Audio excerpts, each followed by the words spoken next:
আসসালামু আলাইকুম।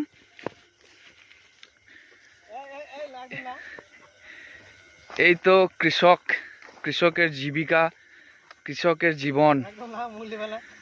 রাত এখন একটা নয়, 10:30। তো আমার এই ভাইজান পানি করছে।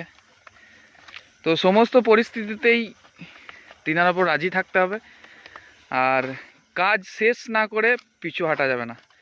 এটাই তার প্রমাণ। সুন্দরভাবে চাষ করে ধানের সুন্দরভাবে গ্রোথ করে শেষ অবস্থায় টান, আর তার এই প্রস্তুতি। এবার একসঙ্গে এত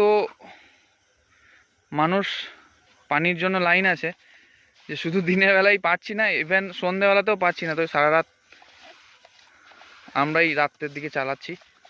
তো ইনশাল্লাহ সব ঠিক হয়ে যাবে। কি বলো ভাইজান? একদম সমস্ত অবস্থায় তিনার ওপর রাজি নাকি? একদম ইনশাল্লাহ।